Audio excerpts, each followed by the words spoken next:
وَلَقَدْ يَسَّرْنَا الْقُرْآنَ لِلذِّكْرِ فَهَلْ مِن مُّدَّكِرٍ۔ بسم اللہ الرحمن الرحیم۔ رب اشرح لی صدری ویسر لی امری واحلل عقدۃ من لسانی یفقہوا قولی۔ الصلاۃ والسلام علیک یا سیدی یا رسول اللہ وعلی آلک واصحابک یا سیدی یا حبیب اللہ۔ السلام علیکم ورحمۃ اللہ وبرکاتہ۔ آج ہمارا 28واں پارہ ہے۔ 28ویں پارے کے کل 9 حصے ہیں۔ اس میں سورہ مجادلہ، سورہ حشر، سورہ ممتحنہ، سورہ صف، سورہ جمعہ، سورہ منافقون، سورہ تغابن، سورہ طلاق اور سورہ تحریم جو ہے وہ اس پارے میں شامل ہے۔ سب سے پہلی سورہ ہے سورہ مجادلہ۔ سورہ مجادلہ مدینہ منورہ میں نازل ہوئی۔ اس میں 3 رکوع ہیں اور اس کی 22 آیتیں ہیں۔ سورہ مجادلہ کا مجادلہ نام رکھنے کی وجہ کیا ہے؟ بحث اور تکرار کرنے والی عورت کو عربی میں مجادلہ کہتے ہیں، اور اس سورت کی پہلی آیت میں حضرت خولہ رضی اللہ تعالیٰ عنہا کی نبی کریم صلی اللہ علیہ وآلہ وسلم سے زہار کے مسئلے میں ہونے والی بحث جو ہے اس کا ذکر کیا گیا ہے۔ اسی مناسبت کی وجہ سے اس سورت کا نام سورہ مجادلہ رکھا گیا ہے۔ اس سورت کے جو مضامین ہیں وہ یہ ہے کہ اس میں زہار اور اس کے کفارے سے متعلق اور چند دیگر چیزوں کے بارے میں شرعی احکام بیان کیے گئے ہیں۔ اس سورت کی ابتدا میں حضرت خولہ بنت ثعلبہ رضی اللہ تعالیٰ عنہا کی زہار کے مسئلے میں ہونے والی بحث اور زہار سے متعلق چند احکام بیان کیے گئے ہیں۔ پھر اس کے بعد مجلس کے چند آداب بیان کیے گئے ہیں اور مسلمانوں کو اللہ اور اس کے حبیب صلی اللہ علیہ وآلہ وسلم کے احکامات پر عمل کرنے کی ترغیب دی گئی ہے۔ نیز علماء دین کی تعریف کی گئی ہے اور ان کے مقام اور مرتبے کو واضح کیا گیا ہے۔ ان منافقین کی سرزنش کی گئی ہے جو یہودیوں سے محبت کرتے تھے، مسلمانوں کے راز ان تک پہنچاتے تھے، جھوٹی قسمیں کھاتے تھے، اللہ اور اس کے حبیب صلی اللہ علیہ وآلہ وسلم سے عداوت رکھتے اور ان کے احکامات کی مخالفت کرتے تھے۔ اس صورت کے آخر میں بیان کیا گیا کہ مسلمان کافروں سے محبت نہ رکھیں، اگرچہ وہ ان کے باپ، بیٹے، بھائی اور خاندان کے لوگ ہی کیوں نہ ہوں۔ سورہ مجادلہ کا جو پس منظر ہے وہ یہ ہے کہ ایک صحابیہ حضرت خولہ بنت ثعلبہ رضی اللہ تعالیٰ عنہا، ان کے شوہر اوس بن صامت نے ناراضگی میں ان سے کہہ دیا تھا کہ تم میرے لیے میری ماں کی پشت کی طرح ہو، جسے شرعاً زہار کہا جاتا ہے، اور زہار کے ذریعے زمانہ جاہلیت میں بیوی شوہر پر حرام ہو جاتی تھی۔ یعنی زہار جو ہے اس کے معنی ہے کہ خاوند اپنی بیوی کو اپنی ماں سے تشبیہ دے دے۔ یہ لفظ زہر سے مشتق ہے جس کے لغوی معنی پیٹھ اور پشت کے ہیں۔ اصطلاح شریعت میں زہار کے معنی یہ ہے کہ کوئی شخص اپنی بیوی کو یوں کہہ دے کہ تم مجھ پر میری ماں یا بہن یا کوئی اور محرم خاتون جیسی ہے۔ اس کا حکم یہ ہے کہ اس لفظ سے طلاق نہیں ہوتی، لیکن کفارہ ادا کیے بغیر بیوی کے پاس جانا حرام ہے۔ اب جب حضرت خولہ رضی اللہ تعالیٰ عنہ جو ہیں ان کے شوہر نے ان کو اس طرح کہہ دیا تو وہ دوڑتی ہوئی حضور نبی کریم صلی اللہ علیہ وآلہ وسلم کی بارگاہ میں حاضر ہوئیں اور اپنا دکھ بھرا ماجرا سنانے لگی۔ یہ سورہ مجادلہ جو ہے اس کی پہلی آیت جو ہے اس میں اس چیز کا ذکر کیا گیا ہے۔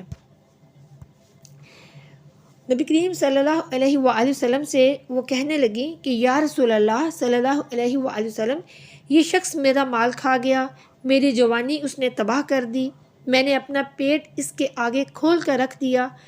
اب جب میں بوڑھی ہو کر اولاد پیدا کرنے کے قابل نہیں رہی تو اس نے مجھ سے زہار کر لیا۔ میرے چھوٹے چھوٹے بچے ہیں، اگر انہیں میں اپنے پاس رکھوں تو بھوکے مرنے لگیں گے، اور اگر اوس کے حوالے کر دوں تو بے توجہی کی وجہ سے ضائع ہو جائیں گے۔ حضور نبی کریم صلی اللہ علیہ وآلہ وسلم خاموش رہے، کیونکہ ابھی زہار کا حکم نہیں آیا تھا۔ تو خولہ بنت صلبہ رضی اللہ تعالی عنہ نبی کریم صلی اللہ علیہ وآلہ وسلم سے کچھ بحث و تکرار کرنے لگی کہ میرے مسئلے کا جو حل ہے وہ کیا ہے، اور اللہ سے فریاد کرنے لگی۔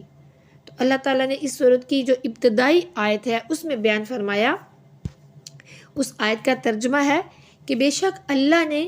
اس عورت کی بات سن لی جو اپنے شوہر کے معاملے میں آپ صلی اللہ علیہ وآلہ وسلم سے بحث کر رہی ہے اور اللہ کی بارگاہ میں شکایت کرتی ہے، اور اللہ آپ دونوں کی گفتگو سن رہا ہے۔ بے شک اللہ خوب سننے والا، خوب دیکھنے والا ہے۔ چنانچہ اللہ عز و جل کا یہ جو حکم تھا، اس کا جو سبب ہے، اس حکم کے نزول کا جو سبب ہے وہ حضرت خولہ جو تھی وہ بنی۔ اس کے بعد اللہ عز و جل نے زہار کے کفارے کے لیے حکم نازل فرما دیا۔ آیت نمبر 2 میں فرمایا گیا، تم میں سے وہ لوگ جو اپنی بیویوں کو اپنی ماں جیسی کہہ بیٹھتے ہیں وہ ان کی مائیں نہیں، ان کی مائیں تو وہی ہیں جنہوں نے انہیں جنم دیا، اور بے شک وہ ضرور ناپسندیدہ اور بالکل جھوٹ بات کہتے ہیں، اور بے شک اللہ ضرور بہت معاف کرنے والا، بہت بخشنے والا ہے۔ پھر آیت نمبر 3 میں اللہ عز و جل نے فرمایا، اور وہ جو اپنی بیویوں کو اپنی ماں جیسی کہیں پھر اپنی کہی ہوئی بات کا تدارک یعنی تلافی کرنا چاہیں تو اس کا کفارہ میاں بیوی کے ایک دوسرے کو چھونے سے پہلے ایک غلام آزاد کرنا ہے۔ یہ وہ ہے جس کی تمہیں نصیحت کی جاتی ہے، اور اللہ تمہارے کاموں سے خوب خبردار ہے۔ پھر آیت نمبر 4 میں فرمایا، پھر جو شخص غلام نہ پائے تو میاں بیوی کے ایک دوسرے کو چھونے سے پہلے لگاتار 2 مہینے کے روزے رکھنا شوہر پر لازم ہے۔ پھر جو روزے کی طاقت نہ رکھتا ہو تو 60 مسکینوں کو کھانا کھلانا لازم ہے۔ یہ اس لیے کہ تم اللہ اور اس کے رسول پر ایمان رکھو، اور یہ اللہ کی حدیں ہیں اور کافروں کے لیے دردناک عذاب ہے۔ اب دیکھیے کہ ان آیات میں زہار کے کفارے کا حکم نازل فرما دیا اللہ عز و جل نے کہ جو لوگ اپنی بیویوں سے زہار کر لیں اور پھر اپنی کی ہوئی بات سے رجوع کرنا چاہیں تو انہیں یا تو ایک غلام آزاد کرنا ہوگا یا پھر 2 ماہ کے مسلسل روزے رکھنے ہوں گے، اور ایسا کرنا ممکن نہ ہو تو 60 مسکینوں کو کھانا کھلانا ہوگا۔ یعنی کہ یہ کفارہ ہے، جو شوہر اپنی بیوی سے زہار کرے اس کا جو کفارہ ہے وہ یہ ہے۔ اب یہاں پر یہ دیکھیے کہ حضرت خولہ رضی اللہ تعالیٰ عنہا کی دعا اور فریاد کی وجہ سے اللہ عز و جل نے پوری امت مسلمہ کے لیے آسانی کر دی، اور قیامت تک اگر کوئی شخص اپنی بیوی سے زہار کر لیتا ہے تو کفارہ ادا کر کے اس کی بیوی اس کے لیے حلال ہو جائے گی۔ پھر اس کے بعد بتایا کہ خفیہ گفتگو کرنے والے اگر 3 ہوں تو چوتھا اللہ، 5 ہوں تو چھٹا اللہ، کم ہو یا زیادہ اللہ ان کے ساتھ ضرور موجود ہوتا ہے۔ یہودی اپنی سرگوشیوں سے مسلمانوں کے لیے پریشانیاں اور مسائل پیدا کرتے تھے، اس لیے خفیہ قسم کی میٹنگوں پر پابندی لگا دی گئی۔ یعنی جو خفیہ سازشیں وہ لوگ کرتے تھے، بیٹھ کے اور میٹنگز کرتے تھے، ان پر پابندی لگا دی گئی۔ ہاں، ایسی سرگوشیوں اور خفیہ مشوروں کی اجازت دی گئی جو نیکی اور تقوی کے بارے میں ہوں۔ پھر اس کے بعد آیت نمبر 12 میں حضور نبی کریم صلی اللہ علیہ وآلہ وسلم کی ذاتی مجلس کے آداب بیان کیے گئے ہیں کہ دربار رسالت حضور نبی کریم صلی اللہ علیہ وآلہ وسلم کی بارگاہ میں حاضری سے پہلے صدقہ کر لیا کرو تاکہ آداب رسالت میں کسی کوتاہی کی صورت میں اللہ عز و جل کی پکڑ سے بچ سکو۔ اب یہاں پر دیکھیے آیت نمبر 12 میں اللہ عز و جل فرما رہا ہے کہ اے ایمان والو، جب تم رسول سے تنہائی میں کوئی بات عرض کرنا چاہو تو اپنی عرض سے پہلے کچھ صدقہ دے لو، یہ تمہارے لیے بہت بہتر اور زیادہ پاکیزہ ہے۔ پھر اگر تم اس پر قدرت نہ پاؤ تو بے شک اللہ بہت بخشنے والا، بڑا مہربان ہے۔ یہ جو آیت ہے اس کا شأن نزول یہ ہے کہ حضور نبی کریم صلی اللہ علیہ وآلہ وسلم کی بارگاہ میں جب مالداروں نے عرض اور معروض کا سلسلہ دراز کیا اور نوبت یہاں تک پہنچ گئی کہ جو غریب صحابہ کرام رضوان اللہ علیہم اجمعین تھے ان کو اپنی عرض پیش کرنے کا موقع کم ملنے لگا. تو عرض پیش کرنے والوں کو عرض پیش کرنے سے پہلے اللہ عز و جل کی طرف سے صدقہ دینے کا حکم دیا گیا. بعض روایتوں کے مطابق اس حکم پر حضرت علی رضی اللہ تعالیٰ عنہ جو ہے انہوں نے عمل کیا اور 1 دینار صدقہ کر کے 10 مسائل جو تھے وہ دریافت کیے. حضرت علی رضی اللہ تعالیٰ عنہ کے علاوہ اور کسی کو اس حکم پر عمل کرنے کا وقت نہیں ملا. اب دیکھیے کہ اس آیت مبارکہ سے یہ ثابت ہوا کہ اولیاء کرام رحمۃ اللہ تعالیٰ علیہم کے مزارات پر صدقہ کرنے کے لیے جو شرینی وغیرہ لے کر ہم جاتے ہیں کچھ بھی بنا کر تو وہ جائز ہے. مفتی نعیم الدین مراد آبادی رحمۃ اللہ تعالیٰ علیہ فرماتے ہیں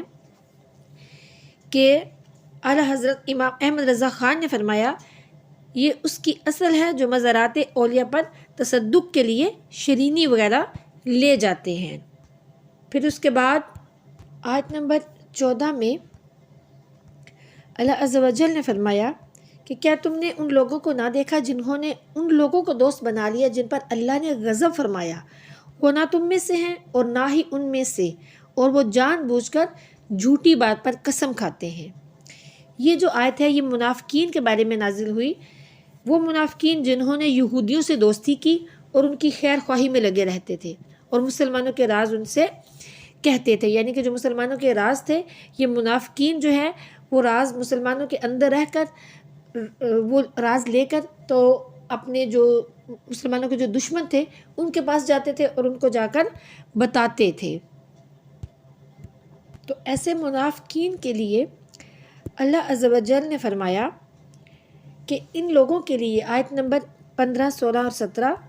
ان لوگوں کے لیے ہے. اور اللہ تعالیٰ نے منافقین کے لیے فرمایا کہ اللہ نے ان کے لیے سخت عذاب تیار کر رکھا ہے، بے شک وہ بہت ہی برے کام کرتے ہیں. انہوں نے اپنی قسموں کو ڈھال بنا لیا ہے، تو انہوں نے اللہ کی راہ سے روکا تو ان کے لیے رسوا کر دینے والا عذاب ہے. ان کے مال اور ان کی اولاد اللہ کے سامنے انہیں ہرگز کچھ کام نہیں دیں گے اور وہ دوزخی ہیں، وہ اس میں ہمیشہ رہیں گے. پھر آگے آیت نمبر 18 میں فرمایا کہ جس دن اللہ ان سب کو اٹھائے گا تو اس کے حضور بھی ایسے ہی قسمیں کھائیں گے جیسے تمہارے سامنے کھا رہے ہیں، اور وہ یہ سمجھتے ہیں کہ وہ کسی چیز پر ہیں. خبردار بے شک وہی جھوٹے ہیں. ان پر اگلی آیت میں فرمایا آیت نمبر 19 میں ان پر شیطان غالب آ گیا تو اس نے انہیں اللہ کی یاد بھلا دی. وہ شیطان کا گروہ ہے، سن لو بے شک شیطان کا گروہ ہی خسارہ پانے والا ہے. آیت نمبر 20 میں فرمایا بے شک وہ لوگ جو اللہ اور اس کے رسول صلی اللہ علیہ وآلہ وسلم کی مخالفت کرتے ہیں وہ سب سے زیادہ ذلیلوں میں ہیں. آیت نمبر 21 میں فرمایا کہ اللہ لکھ چکا ہے کہ ضرور میں غالب آؤں گا اور میرے رسول صلی اللہ علیہ وآلہ وسلم بے شک اللہ قوت والا سب پر غالب ہے. اب ان تمام آیتوں میں کافروں سے دوستی کرنے کے بارے میں منافقین کا حال بیان کرنے کے بعد یہاں آیت نمبر 22 میں مخلص ایمان والوں کا جو حال ہے وہ بیان کیا جا رہا ہے کہ اے میرے پیارے محبوب صلی اللہ علیہ وآلہ وسلم، جو لوگ اللہ اور آخرت کے دن پر سچا ایمان رکھتے ہیں آپ انہیں ایسا نہیں پائیں گے کہ وہ ان لوگوں سے دوستی کریں جنہوں نے اللہ اور اس کے رسول صلی اللہ علیہ وآلہ وسلم سے مخالفت کی. یعنی ان سے یہ ہو ہی نہیں سکتا اور ان کی یہ شان ہی نہیں اور ان کا ایمان اس کو گوارا ہی نہیں کرتا کہ اللہ اور اس کے رسول صلی اللہ علیہ وآلہ وسلم کے دشمن سے دوستی کرے، اگرچہ وہ ان کے باپ یا بیٹے یا بھائی یا خاندان والے ہوں. یہ وہ لوگ ہیں جن کے دلوں میں اللہ نے ایمان نقش فرما دیا ہے اور اپنی طرف کی روح سے ان کی مدد کی، اور وہ انہیں ان باغوں میں داخل فرمائے گا جن کے نیچے نہریں بہتی ہیں، ان میں وہ ہمیشہ رہیں گے. اللہ عز و جل ان کے ایمان، اخلاص اور اطاعت کے سبب ان سے راضی ہوا اور وہ اللہ کی رحمت اور اس کے کرم سے راضی ہوئے. یہ اللہ عز و جل کی جماعت ہے. سن لو اللہ عز و جل کی جماعت ہی کامیاب ہے کہ یہ جہنم کے عذاب سے محفوظ رہیں گے اور جنت کی عظیم الشان دائمی نعمتیں ہمیشہ کے لیے پائیں گے. اب یہاں پر دیکھیے کہ اس آیت میں صاف صاف الفاظ میں فرما دیا گیا ہے کہ مسلمان جو ہیں، مومنین جو ہیں، صالحین جو ہیں، وہ اللہ اور اس کے پیارے محبوب صلی اللہ علیہ وآلہ وسلم کے گستاخوں سے دوستی کر ہی نہیں سکتے، کہ بد دینوں، بد مذہبیوں، اللہ تعالیٰ اور اس کے رسول صلی اللہ علیہ وسلم کی شان میں گستاخی اور بے ادبی کرنے والوں سے قلبی محبت، دوستی اور میل جول کرنا یہ جائز نہیں ہے۔ اور یہ بھی اس آیت سے ہمیں معلوم ہوا کہ کافروں سے دوستی کرنا مسلمانوں کی شان اور اس کے ایمان کے خلاف ہے۔ اعلیٰ حضرت امام احمد رضا خان علیہ رحمہ فرماتے ہیں کہ اس آیت کریمہ میں صاف فرما دیا کہ جو اللہ یا رسول اللہ صلی اللہ علیہ وآلہ وسلم کی جناب میں گستاخی کرے، مسلمان اس سے دوستی نہیں کرے گا۔ جس کا صریح مفاد ہوا کہ جو اس سے دوستی کرے گا وہ مسلمان نہیں ہوگا۔ اب دیکھیں کہ صاف الفاظ میں اللہ عز و جل نے فرما دیا کہ جو اللہ اور اس کے رسول صلی اللہ علیہ وآلہ وسلم سے محبت کرتا ہے، ان کی اطاعت کرتا ہے، وہ کبھی بھی اللہ اور اس کے پیارے نبی صلی اللہ علیہ وآلہ وسلم کے دشمنوں کے ساتھ دوستی نہیں کرے گا۔ اللہ عز و جل سے دعا ہے کہ وہ ہمیں پیارا کریم صلی اللہ علیہ وآلہ وسلم کا قرب عطا فرمائے، اطاعت اور فرمانبرداری عطا فرمائے، آمین۔ اس آیت سے ان لوگوں کو عبرت حاصل کرنی چاہیے جو اپنے دنیاوی مفادات کی خاطر یہ سب کچھ کرتے ہیں، اللہ اور اس کے رسول صلی اللہ علیہ وآلہ وسلم کے دشمنوں کے ساتھ دوستیاں نبھاتے ہیں۔ اللہ ایسے لوگوں کو ہدایت عطا فرمائے، آمین۔ اب یہاں سے اگلی سورہ الحشر کا آغاز ہو رہا ہے۔ سورہ حشر مدینہ منورہ میں نازل ہوئی۔ اس سورت میں 3 رکوع ہیں اور اس کی 24 آیتیں ہیں۔ اس سورہ کا نام حشر رکھنے کی وجہ کیا ہے؟ حشر کے معنی ہے لوگوں کو اکٹھا کرنا، اور اس سورت کی دوسری آیت میں بنو نضیر کے یہودیوں کے پہلے حشر یعنی انہیں اکٹھا کر کے مدینے سے نکال دیے جانے کا ذکر کیا گیا ہے۔ اسی مناسبت سے اس سورت کو سورہ حشر کہتے ہیں۔ سورہ حشر کی فضیلت میں حضرت معقل بن یسار رضی اللہ تعالیٰ عنہ سے روایت ہے کہ حضور نبی کریم صلی اللہ علیہ وآلہ وسلم نے ارشاد فرمایا کہ جس نے صبح کے وقت 3 مرتبہ اعوذ باللہ السمیع العلیم من الشیطان الرجیم یہ کہا اور سورہ حشر کی آخری 3 آیات جو ہیں ان کی تلاوت کی تو اللہ عز و جل 70,000 فرشتے مقرر کر دیتا ہے جو شام تک اس کے لیے دعائے مغفرت کرتے رہتے ہیں، اور اگر اسی دن وہ انتقال کر جائے تو شہید کی موت مرے گا، اور جو شخص شام کے وقت اسے پڑھے تو اس کا بھی یہی مرتبہ ہے۔ سورہ حشر کے جو مضامین ہیں وہ یہ ہیں کہ اس میں بنو نضیر کے یہودیوں کو مدینہ منورہ سے جلا وطن کرنے کے بارے میں بیان کیا گیا ہے، اور مسلمانوں کو چند شرعی احکام جو ہیں وہ بتائے گئے ہیں۔ اس صورت کی ابتدا میں بتایا گیا ہے کہ انسان، حیوان، نباتات، جمادات، الغرض کائنات کی ہر چیز ہر نقص اور عیب سے اللہ عز و جل کی پاکی بیان کرتی ہے، اس کی قدرت اور وحدانیت کی گواہی دیتی ہے اور اس کی عظمت کا اقرار کرتی ہے۔ پھر یہ بھی بتایا گیا کہ بنو نضیر کے یہودیوں نے نبی کریم صلی اللہ علیہ وآلہ وسلم سے کیے ہوئے معاہدے کی خلاف ورزی کی اور آپ صلی اللہ علیہ وآلہ وسلم کو شہید کرنے کی سازش کی، تو اس کے نتیجے میں انہیں مدینہ منورہ سے جلا وطن کر دیا گیا۔ پھر اس کے بعد فے کے مال کے احکام بیان کیے گئے ہیں اور مسلمانوں کو حکم دیا گیا ہے کہ حضور نبی کریم صلی اللہ علیہ وآلہ وسلم انہیں جو کچھ بھی عطا فرمائیں وہ لے لیں، اور جس سے منع فرمائیں اس سے باز رہیں اور اللہ سے ڈرتے رہیں۔ پھر اللہ تعالیٰ نے مہاجرین اور انصار اور ان کے بعد آنے والے مسلمانوں کی عظمت اور شان بیان فرمائی، اور یہ بتایا کہ جو اپنے نفس کے لالچ سے بچا لیا گیا تو وہی کامیاب ہیں۔ پھر منافقوں کی باطنی خباثت ذکر کی گئی اور بتایا گیا کہ کس طرح انہوں نے یہودیوں سے ان کی مدد کرنے کے خفیہ وعدے کیے اور کس طرح یہ اپنے وعدوں سے منہ پھیر گئے۔ پھر مسلمانوں کو تقوی اور پرہیزگاری اختیار کرنے، آخرت کی تیاری کرنے اور سابقہ امتوں کے احوال سے عبرت اور نصیحت حاصل کرنے کا حکم دیا گیا، اور آخر میں قرآن مجید کی عظمت بیان کی گئی اور اسے نازل کرنے والے رب تعالیٰ کے عظیم اور جلیل اور صاف اور اس کے اسماء حسنہ جو ہیں وہ بیان کیے گئے۔ اس صورت میں دراصل اللہ عز و جل نے اہل ایمان کے 3 ممتاز طبقوں کا ذکر فرمایا ہے۔ ایک طبقہ وہ کہ جنہوں نے اپنے ایمان کی حفاظت کے لیے ہجرت کی اور اپنے گھر بار اور اموال کو اللہ کے فضل اور خوشنودی کے حصول کے لیے خیر بات کہہ دیا۔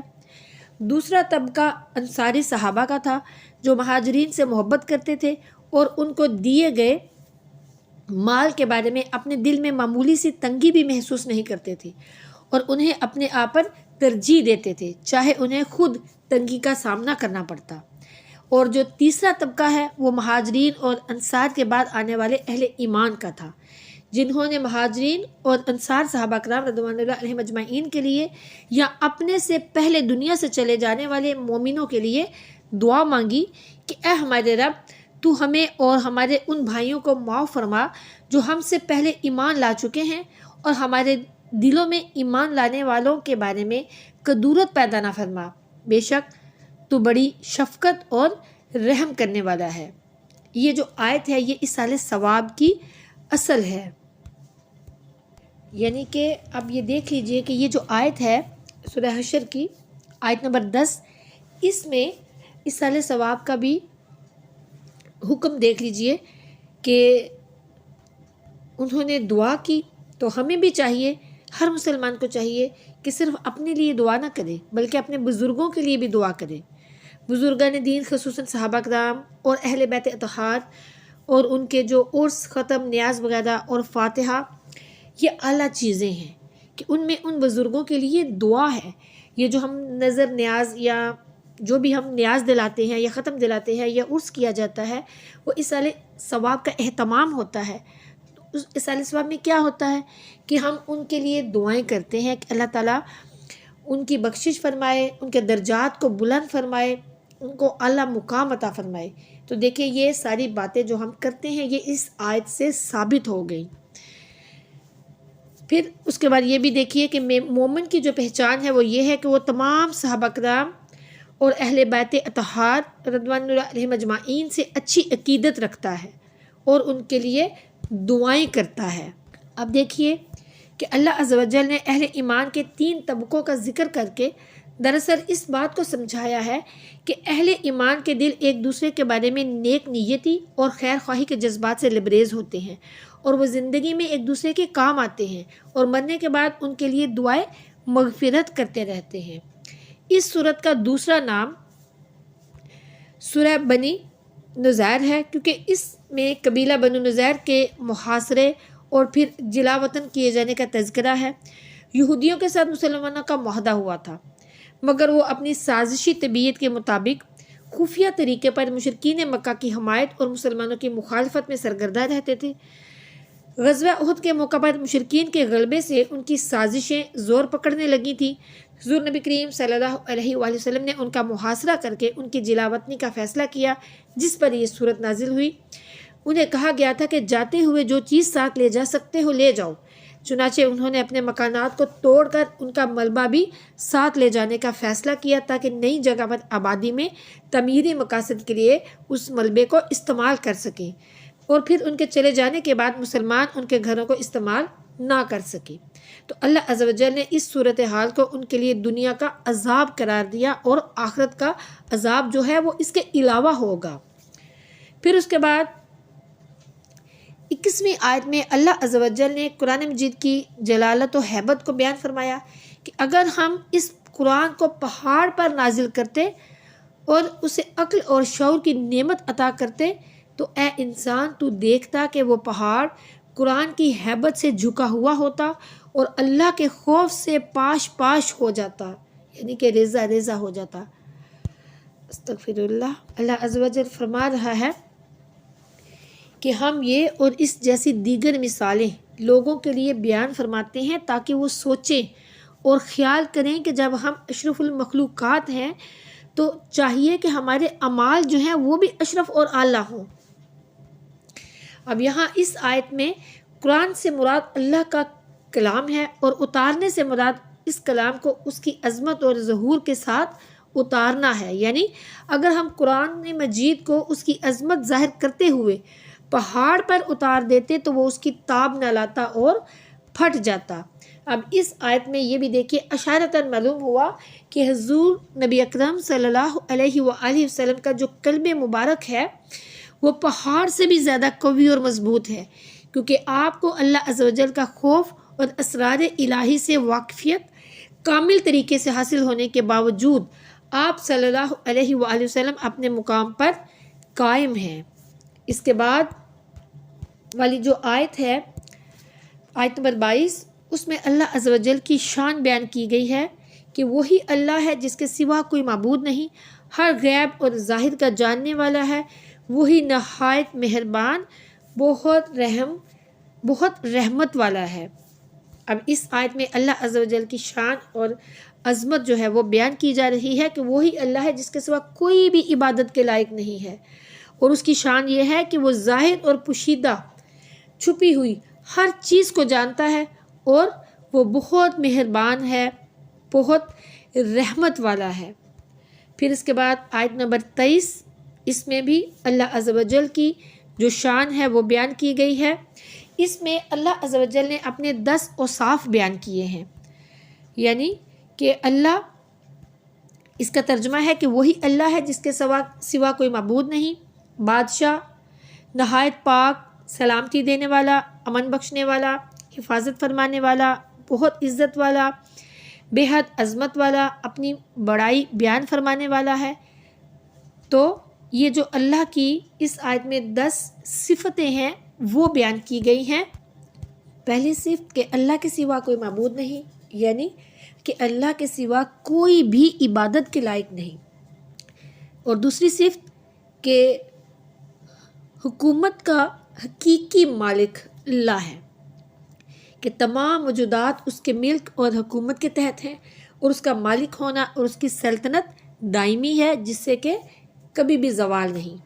اور پھر تیسری صفت کہ ہر عیب سے اور تمام برائیوں سے نہایت پاک ہے۔ چوتھی صفت کہ اپنی مخلوق کو آفتوں اور نقصانات سے سلامتی دینے والا ہے۔ پانچویں صفت کہ اپنے فرمانبردار بندوں کو اپنے عذاب سے امن بخشنے والا ہے۔ چھٹی صفت کہ ہر چیز پر نگہبان اور اس کی حفاظت فرمانے والا ہے۔ ساتویں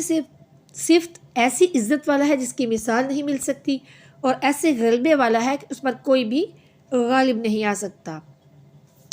اور نویں اور آٹھویں صفت ہے کہ اپنی ذات اور تمام صفات میں عظمت اور بڑائی والا ہے، اور اپنی بڑائی کا اظہار کرنا اسی کا شایع اور لائق ہے، کیونکہ اس کا ہر کمال عظیم ہے اور ہر صفت عالی ہے، جبکہ مخلوق میں کسی کو بھی یہ حق حاصل نہیں کہ وہ تکبر یعنی کہ اپنی بڑائی کو ظاہر کرے یا اس کا اظہار کرے، بلکہ بندے کے لیے شایع یہ ہے کہ وہ عاجزی اور انکساری کا اظہار کرے۔ اور 10ویں صفت یہ ہے کہ اللہ عز و جل ان مشرکوں کے شرک سے پاک ہے۔ پھر اس کے بعد مزید اللہ عز و جل کی جو صفات ہیں ان کا بیان کیا جا رہا ہے۔ آیت نمبر 24، جس کا ترجمہ ہے کہ وہی اللہ بنانے والا، پیدا کرنے والا، ہر ایک کو صورت دینے والا ہے، سب اچھے نام اسی کے ہیں، آسمانوں اور زمین میں موجود ہر چیز اسی کی پاکی بیان کرتی ہے، اور وہی بہت عزت والا، بڑا حکمت والا ہے۔ اب یہاں پر دیکھیے کہ آخری آیت میں اللہ عز و جل نے اپنے بہت سے پیارے پیارے اسماء حسنہ جو ہیں وہ بیان فرمائے ہیں۔ اس بارے میں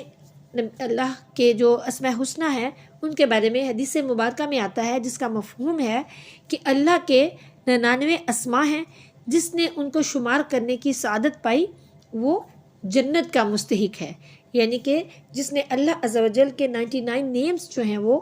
یاد کیے تو وہ جنت کا مستحق ہے۔ یہاں پر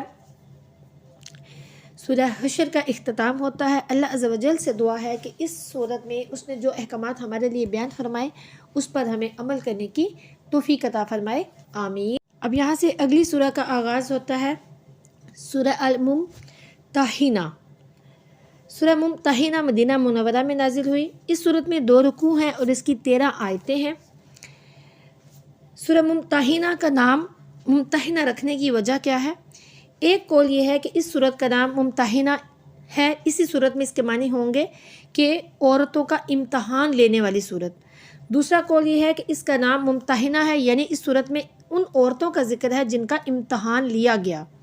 اس صورت کا نام اس کی آیت نمبر 10 کے کلمہ فامتحنوہن سے ماخوذ ہے۔ اس صورت کے جو مرکزی مضمون ہے وہ یہ ہے کہ اس صورت میں مشرکین کے احکام بیان کیے گئے جنہوں نے مسلمانوں سے معاہدہ کیا اور جنہوں نے مسلمانوں سے جنگ نہیں کی، نیز اس میں مکہ مکرمہ سے ہجرت کر کے مدینہ منورہ آنے والی مومنہ عورتوں کے ایمان کا امتحان لینے کا حکم دیا گیا ہے۔ اس صورت کی ابتدا میں مسلمانوں کو کافروں کے ساتھ دوستی کرنے اور ان سے محبت رکھنے سے منع کیا گیا ہے اور انہیں بتایا گیا ہے کہ کفار کو جب بھی موقع ملے گا تو وہ تمہیں نقصان پہنچانے میں کوئی کمی نہیں کرے گا، اور یہ بھی بتایا گیا کہ قیامت کے دن کافر اولاد اور کافی رشتہ دار کوئی بھی فائدہ نہیں دیں گے، بلکہ اس دن ایمان اور نیک اعمال کام آئیں گے۔ اس کی مثال کے طور پر حضرت ابراہیم علیہ السلام اور ان کے ساتھیوں کی سیرت بیان کی گئی کہ کس طرح انہوں نے اپنی مشرک قوم سے بیزاری کا اظہار کیا تاکہ مسلمان حضرت ابراہیم علیہ السلام کی سیرت کو اپنے لیے مشعل راہ بنائیں۔ پھر یہودیوں اور مشرکوں سے تعلقات کے بارے میں اصول بیان کیے گئے اور مدینہ منورہ ہجرت کر کے پہنچنے والی مومنہ عورتوں کا امتحان لینے کا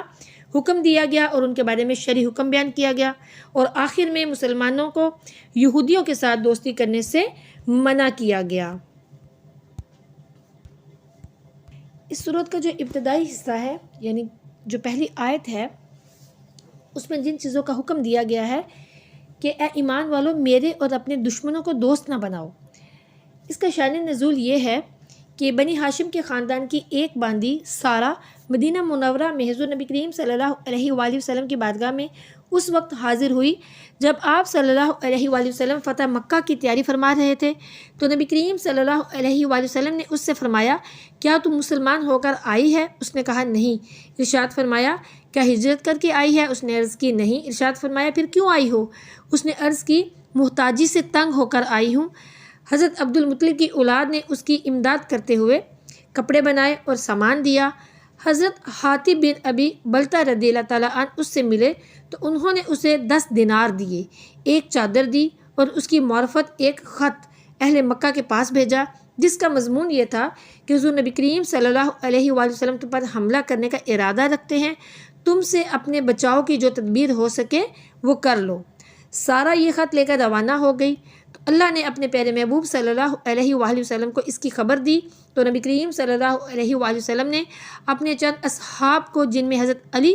رضی اللہ تعالیٰ عنہ بھی تھے گھوڑوں پر روانہ کیا اور فرمایا کہ روزہ خاک کے مقام پر تمہیں ایک مسافر عورت ملے گی، اس کے پاس حاطب بن ابی بلتہ کا خط ہے جو اہل مکہ کے نام لکھا گیا ہے، وہ خط اس سے لے لو اور اس کو چھوڑ دو، اگر خط دینے سے انکار کرے تو اس کی گردن مار دو۔ یہ حضرات روانہ ہوئے اور عورت کو ٹھیک اسی مقام پر پایا جہاں پر پیارے آقا کریم صلی اللہ علیہ وآلہ وسلم نے فرمایا تھا۔ اس سے خط مانگا تو وہ انکار کر گئی اور قسم کھا گئی۔ صحابہ کرام نے واپسی کا ارادہ کیا تو حضرت علی رضی اللہ تعالیٰ عنہ نے قسم کھا کر فرمایا کہ سرکار دو عالم سید المرسلین خاتم النبیین سیدنا محمد مصطفیٰ کریم صلی اللہ علیہ وآلہ وسلم کی خبر واقعے کے خلاف ہو ہی نہیں سکتی، اتنا یقین تھا نا۔ پھر تلوار کھینچ کر عورت سے فرمایا کہ تو خط نکال دے ورنہ میں تیری گردن اڑا دوں گا۔ جب اس نے دیکھا کہ حضرت علی رضی اللہ تعالیٰ عنہ قتل کرنے پر بالکل آمادہ ہیں تو اس نے اپنے جوڑے میں سے خط نکال کر دے دیا۔ جب یہ حضرات خط لے کر واپس پہنچے تو نبی کریم صلی اللہ علیہ وآلہ وسلم نے حضرت حاطب رضی اللہ تعالیٰ عنہ کو بلا کر فرمایا اے حاطب خط لکھنے کی وجہ کیا تھی؟ انہوں نے عرض کی یا رسول اللہ صلی اللہ علیہ وآلہ وسلم میں جب سے اسلام لایا ہوں تب سے کبھی میں نے کفر نہیں کیا، اور جب سے آپ صلی اللہ علیہ وآلہ وسلم کی نیاز مندی میسر آئی ہے تب سے کبھی آپ کے ساتھ خیانت نہیں کی، اور جب سے اہل مکہ کو چھوڑا ہے تب سے کبھی ان کی محبت دل میں نہیں آئی۔ لیکن واقعہ یہ ہے کہ میں قریش میں رہتا تھا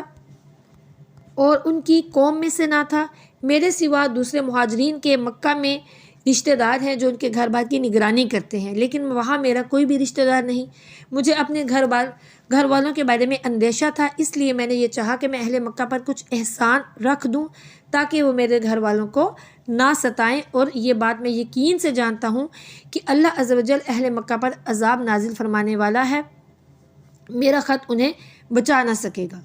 تو نبی کریم صلی اللہ علیہ وآلہ وسلم نے ان کا یہ عذر جو ہے وہ قبول فرمایا اور ان کی تصدیق کی۔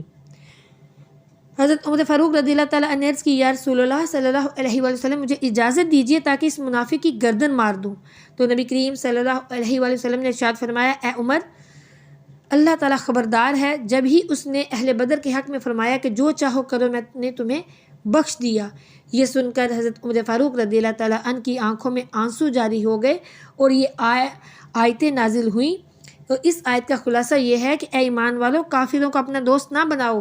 جو میرے اور تمہارے دشمن ہیں، تم انہیں دوستی کی وجہ سے نبی کریم صلی اللہ علیہ وآلہ وسلم کی پوشیدہ خبریں پہنچاتے ہو، حالانکہ وہ تمہارے پاس آئے ہوئے حق یعنی اسلام اور قرآن کا انکار کرتے ہیں۔ پھر اس کے بعد آیت نمبر جو 10 ہے، اس میں اس آیت میں ہجرت کر کے آنے والی مسلمان عورتوں کے بارے میں 7 احکام جو ہیں وہ بیان کیے گئے ہیں کہ اے ایمان والو، جب کفرستان سے مسلمان عورتیں اپنے گھر چھوڑ کر تمہارے پاس آئیں تو ان کی جانچ کر لیا کرو کہ ان کی ہجرت خالص دین کے لیے ہے، ایسا تو نہیں کہ انہوں نے شوہروں کی عداوت میں گھر چھوڑا ہو۔ اور یاد رکھو کہ ان عورتوں کا امتحان تمہارے علم کے لیے ہے، ورنہ اللہ تو ان کے ایمان کا حال تم سے بہتر جانتا ہے۔ ان کی جانچ کا طریقہ یہ ہے کہ ان سے قسم لی جائے، جیسا کہ حضرت عبداللہ بن عباس رضی اللہ تعالیٰ عنہ فرماتے ہیں کہ ان عورتوں کو قسم دی جائے کہ وہ نہ شوہروں کی عداوت میں نکلی ہیں اور نہ اور کسی دنیاوی وجہ سے، بلکہ انہوں نے صرف اپنے دین اور ایمان کے لیے ہجرت کی ہے۔ پھر اگر جانچ کے بعد وہ تمہیں ایمان والیاں معلوم ہوں تو انہیں ان کے کافر شوہروں کی طرف واپس نہ لوٹاؤ، کیونکہ نہ یہ مسلمان عورتیں ان کافروں کے لیے حلال ہیں اور نہ وہ کافر مرد ان مسلمان عورتوں کے لیے حلال ہیں۔ اس سے معلوم ہوا کہ اگر کافر کی کافرہ بیوی ایمان لا کر ہجرت کر جائے تو وہ اس کافر کے نکاح سے نکل جائے گی۔ پھر ان کے کافر شوہروں کو وہ حق مہر دے دو جو انہوں نے ان عورتوں کو دیے تھے۔ اب اس کا جو شان نزول ہے وہ یہ ہے کہ یہ آیت صلح حدیبیہ کے بعد نازل ہوئی۔ صلح میں یہ شرط تھی کہ مکہ والوں میں سے جو شخص ایمان لا کر نبی کریم صلی اللہ علیہ وآلہ وسلم کی خدمت میں حاضر ہو اس کو اہل مکہ واپس لے سکتے ہیں، اور اس آیت میں یہ بیان فرما دیا گیا کہ یہ شرط صرف مردوں کے لیے ہے، عورتوں کی تصریح عہد نامے میں نہیں ہے، اور نہ عورتیں اس قرارداد میں داخل ہو سکتی ہیں کیونکہ مسلمان عورت کافر کے لیے حلال نہیں۔ پھر اگلی آیت میں فرمایا، یعنی 11ویں آیت میں اللہ عز و جل نے نبی کریم صلی اللہ علیہ وآلہ وسلم کو فرمایا کہ اگر مومنات صحابیات آپ سے ایک طے شدہ دستور اور منشور پر بیعت کرنا چاہیں تو ان کی بیعت قبول کیجیے اور ان کے لیے اللہ سے استغفار کیجیے۔ وہ منشور یہ ہے کہ وہ اللہ کے ساتھ کسی کو شریک نہیں ٹھہرائیں گی، چوری نہیں کریں گی، زنا نہیں کریں گی، افلاس کے خوف سے اپنی اولاد کو قتل نہیں کریں گی، بہتان ترازی نہیں کریں گی، اور کسی بھی نیک کام میں آپ صلی اللہ علیہ وآلہ وسلم کی نافرمانی نہیں کریں گی۔ پھر اللہ عز و جل نے اہل ایمان کو اسلام کے دشمنوں سے برات کا حکم دیا، اور اس کے بعد حضرت ابراہیم اور ان کے ساتھیوں کے کردار کو نمونے کے طور پر اہل ایمان کے سامنے رکھا کہ مسلمانوں، یقیناً تمہارے لیے ابراہیم علیہ السلام اور ان کے ساتھیوں میں بہترین نمونہ ہے کہ جب انہوں نے اپنی قوم سے کہا کہ ہم تم سے اور تمہارے ان معبودوں سے جن کو تم اللہ کے سوا پوجتے ہو برات کا اظہار کرتے ہیں، ہم تمہارا انکار کرتے ہیں اور ہمارے اور تمہارے درمیان عداوت کی ابتدا ہو چکی ہے، یہاں تک کہ تم خدائے واحد پر ایمان نہیں لے آتے۔ یعنی کہ اہل ایمان کو محبت اور نفرت علاقے، رنگ، نسل اور جغرافیہ کی بنیاد پر نہیں بلکہ عقیدہ توحید کی بنیاد پر کرنی چاہیے۔ اس تصور کو ہی تصور اخوت کہتے ہیں کہ پوری دنیا میں بسنے والے اہل ایمان ایک جسد واحد کی مانند ہیں کہ اگر جسم کے ایک حصے کو تکلیف ہوتی ہے تو پورا جسم اس تکلیف کا جو اثر ہے اسے محسوس کرتا ہے۔ یہاں پر سورہ ممتحنہ کا اختتام ہوتا ہے۔ اللہ عز و جل سے دعا ہے کہ اس میں جو احکامات اس نے بیان فرمائے ان پر ہمیں عمل کرنے کی توفیق عطا فرمائے۔ اب یہاں پر آگے سورہ صف جو ہے اس کا آغاز ہوتا ہے۔ سورہ صف مکیہ ہے اور اس میں 2 رکوع ہیں اور اس کی 14 آیتیں ہیں۔ سورہ صف کا نام سورہ صف رکھنے کی وجہ کیا ہے؟ صف کے معنی ہے سیدھی قطار، اور اس سورت کی آیت نمبر 4 میں مذکور کلمہ صفن کی مناسبت سے اس کا نام سورہ صف رکھا گیا ہے۔ سورہ صف سے متعلق حضرت عبداللہ بن سلام رضی اللہ تعالیٰ عنہ فرماتے ہیں کہ ہم نے اس بات پر مذاکرہ کیا کہ کون حضور نبی کریم صلی اللہ علیہ وآلہ وسلم کے پاس جا کر یہ پوچھے گا کہ اللہ کی بارگاہ میں کون سا عمل سب سے زیادہ پسندیدہ ہے۔ ابھی ہم میں سے کوئی اپنی جگہ سے اٹھا بھی نہیں تھا کہ نبی کریم صلی اللہ علیہ وآلہ وسلم نبی کریم صلی اللہ علیہ وآلہ وسلم نے ہماری طرف ایک شخص بھیجا اور اس نے ہمیں جمع کر کے ہمارے سامنے پوری سورہ صف کی تلاوت فرمائی۔ یہ جو سورہ ہے اس میں صف باندھ کر جہاد کرنے کا تذکرہ ہے، اس لیے یہ سورہ صف کہلاتی ہے۔ اس سورت کے شروع میں قول اور فعل کے تضاد سے منع کیا گیا ہے، اور یہ کہ اللہ عز و جل ایسے لوگوں سے ناراض ہوتا ہے جن کے قول اور فعل میں تضاد ہے، یعنی قول اور فعل کے تضاد سے مراد یہ ہے کہ کہنا کچھ اور کرنا کچھ۔ مزید یہ فرمایا کہ اللہ عز و جل ان مجاہدین کو پسند فرماتا ہے جو اس کی راہ میں صف بستہ قتال کرتے ہیں، یعنی کہ جہاد کرتے ہیں، جیسے کہ وہ کوئی سیسہ پلائی ہوئی دیوار ہیں۔ اس کے بعد اللہ عز و جل نے حضرت موسیٰ علیہ السلام کا ذکر کیا کہ انہوں نے اپنی قوم سے کہا کہ اے میری قوم، تم مجھے کیوں اذیت دیتے ہو، حالانکہ تم جانتے ہو کہ میں تمہارے لیے اللہ کا رسول بنا کر بھیجا گیا ہوں۔ چنانچہ جب وہ ٹیڑھے ہوئے تو اللہ نے ان کے دلوں کو مزید ٹیڑھا کر دیا، اور اللہ فاسق قوم کو ہدایت نہیں دیتا۔ پھر اللہ نے حضرت عیسیٰ علیہ السلام کا بھی ذکر کیا کہ انہوں نے بنی اسرائیل سے مخاطب ہو کر کہا کہ میں تمہاری طرف اللہ کا رسول بنا کر بھیجا گیا ہوں، اور میں تصدیق کرتا ہوں اس تورات کی جو مجھ سے پہلے آ چکی ہے، اور اپنے بعد آنے والے ایک رسول کی خوشخبری دیتا ہوں جس کا نام احمد صلی اللہ علیہ وآلہ وسلم ہوگا۔ حضرت عیسیٰ علیہ السلام نے آپ صلی اللہ علیہ وآلہ وسلم کی آمد سے قبل ہی آپ صلی اللہ علیہ وآلہ وسلم کی آمد کی خوشخبری دے کر دراصل کائنات کے لوگوں کو یہ بات سمجھا دی کہ ان کے بعد کائنات کے لوگوں کی رہنمائی کا فریضہ احمد مجتبیٰ محمد مصطفیٰ کریم صلی اللہ علیہ وآلہ وسلم جو ہیں وہ انجام دیں گے۔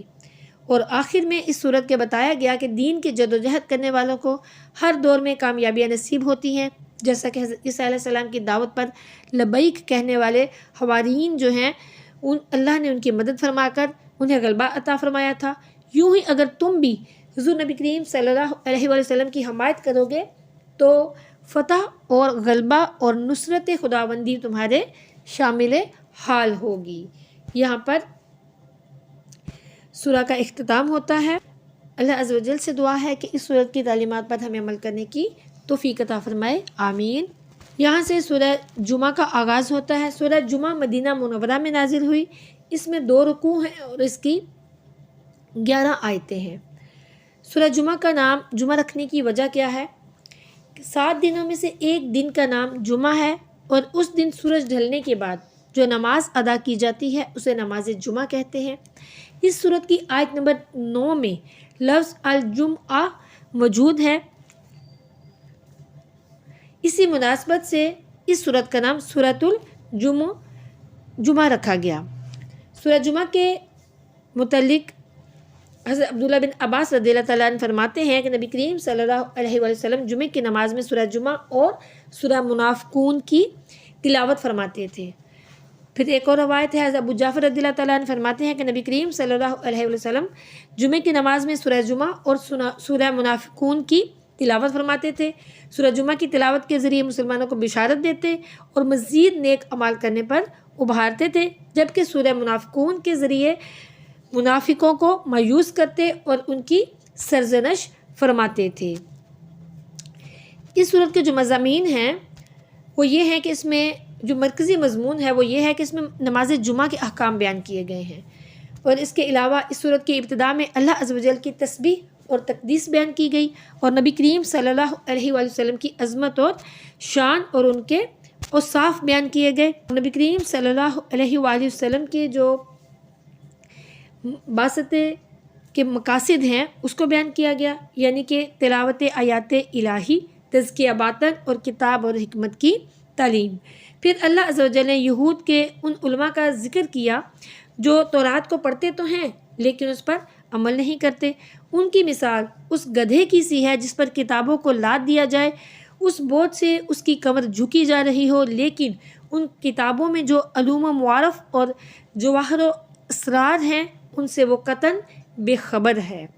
اس کے بعد یہودیوں کے دعوے کی مذمت کرتے ہوئے فرمایا کہ یہ اگر کائنات میں اللہ کے سب سے پیارے ہیں تو انہیں موت کی تمنا کر کے جلدی سے اپنے پیارے رب کے پاس پہنچ جانا چاہیے، مگر ساتھ ہی فرما دیا کہ یہ موت کی تمنا کبھی بھی نہیں کریں گے، اور یہ ایک حقیقت ہے کہ جس موت سے یہ ڈرتے ہیں وہ ایک نہ ایک دن آ کر انہیں عالم الغیب و شہادت کے سامنے پیش کر دے گی۔ اس کے بعد نماز جمعہ کی فرضیت کا حکم نازل ہوا کہ نماز جمعہ کے لیے جب ندا دی جائے تو سب کام کاج چھوڑ کر نماز کے لیے دوڑے چلے آؤ، اور جب نماز ادا کر چکو تو وسائل رزق کو تلاش کرو۔ پھر آخر میں ان منافقین کی حرکتیں بیان کی گئیں جو کہ تجارت اور کھیل تماشے کو دیکھ کر اس کی طرف بھاگ پڑتے اور نبی کریم صلی اللہ علیہ وآلہ وسلم کو منبر پر کھڑا چھوڑ دیتے۔ ارشاد ہوا کہ آپ ان سے فرما دیجئے کہ جو اجر اور ثواب اللہ کے پاس ہے وہ کھیل تماشے اور تجارت سے بہتر ہے، اور اللہ عز و جل سب سے اچھا رزق دینے والا ہے۔ بلا شبہ اللہ تعالیٰ اس صورت میں جو احکامات ہیں ان پر ہمیں عمل کرنے کی توفیق عطا فرمائے، آمین۔ یہاں پر سورہ جمعہ کا اختتام ہوتا ہے اور سورہ منافقون اس کا آغاز ہوتا ہے۔ سورہ المنافقون جو ہے وہ مدینہ منورہ میں نازل ہوئی، اس میں 2 رکوع ہیں اور اس کی 11 آیتیں ہیں۔ سورہ المنافقون جو ہے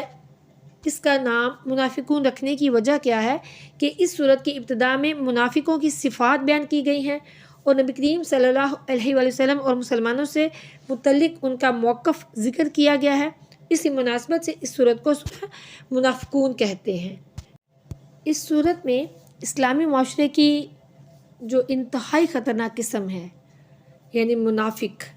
ان کے اخلاق، ان کے جھوٹ وغیرہ جو ہیں، اور مسلمانوں کے لیے ان کے بغض و عناد اور ان کے جو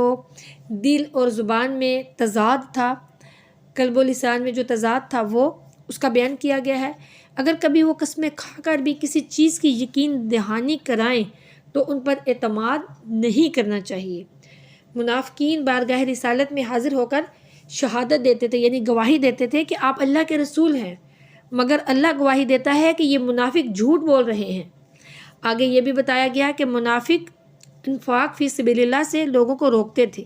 اللہ فرماتا ہے کہ آسمانوں اور زمین کے خزانوں کا مالک تو اللہ ہے، لیکن منافق اس بات کو نہیں سمجھتے۔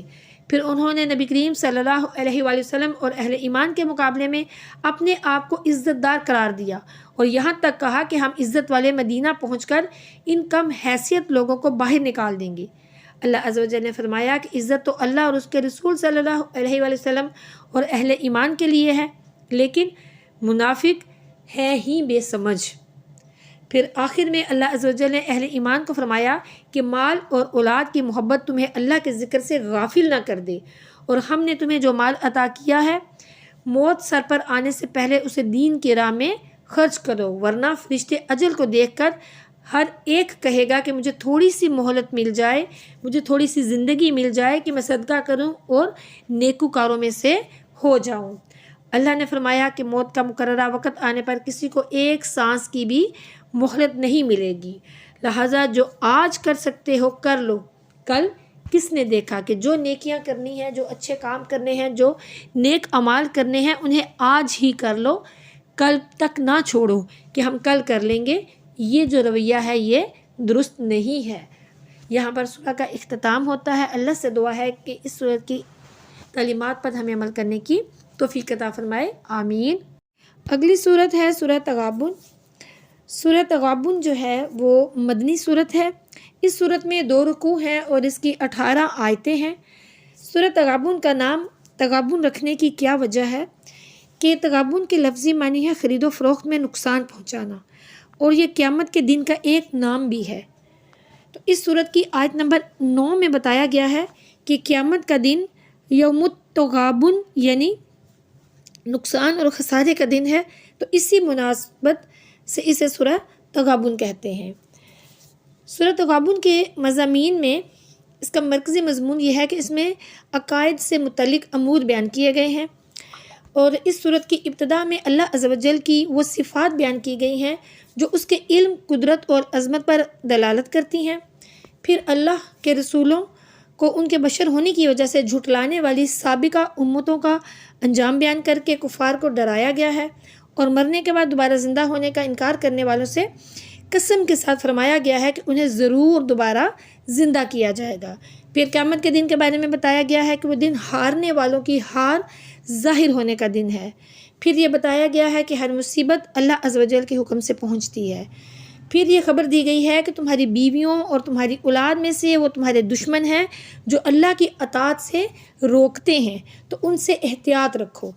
سورت کے آخر میں تقویٰ اور پرہیزگاری اختیار کرنے، اللہ کے دین کی سربلندی کے لیے اس کی راہ میں مال خرچ کرنے، بخل اور لالچ سے بچنے کا حکم دیا گیا ہے، اور اللہ کے دین کی سربلندی کی خاطر اپنا مال خرچ کرنے والے نیک لوگوں کو دگنے اجر کی بشارت دی گئی ہے۔